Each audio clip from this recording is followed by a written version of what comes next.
Before I began reading about Washington in preparation for this book, I had a loose idea of his life and achievements based upon a mixed bag of remembered stories and images.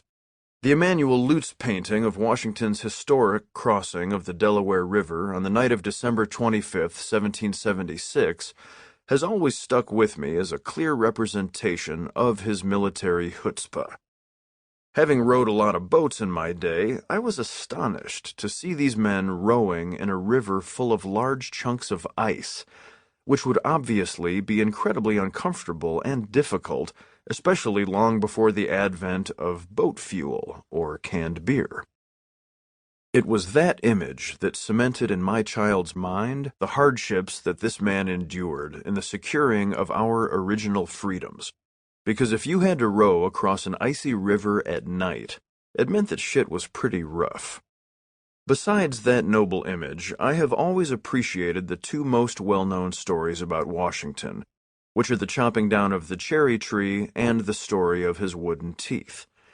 Long before I knew that wood, especially American cherry, would play such an important role in my own life, I was charmed, along with the rest of the suckers, by the tale of Washington's famous honesty in the Great Cherry Tree Caper.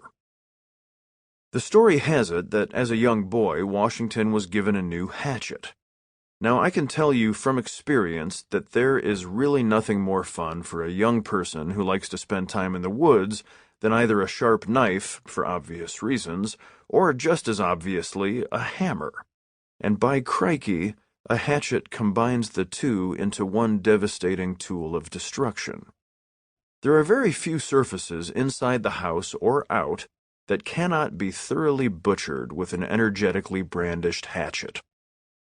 Our little George knew what he was about. He set to chopping everything within reach with his new hatchet, including his father's favorite cherry tree.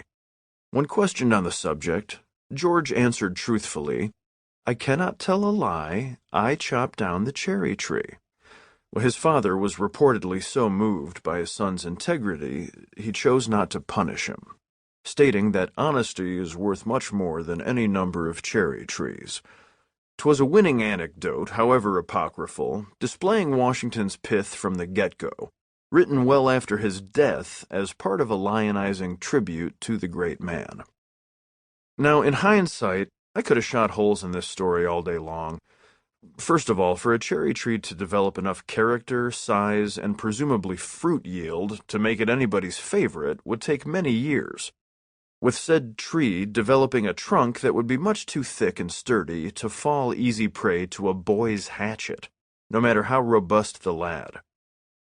Second, the father of our country exhibited an adherence to the principles of gentility and politeness just about as soon as he could pee standing up, which was 3 months of age, legend has it.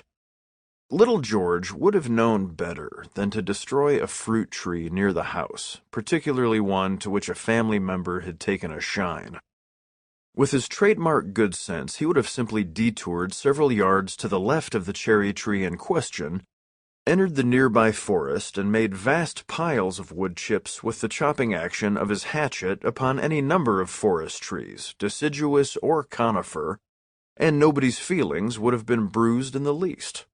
I consider this particular tall tale debunked. Now on to those storied wooden teeth. Everyone knows George Washington had terrible dental trouble, and so he had dentures made of wood, right? Wrong! Our first president did have a terribly rotten set of original teeth, while they lasted, that is, because he had lost them all by late middle age.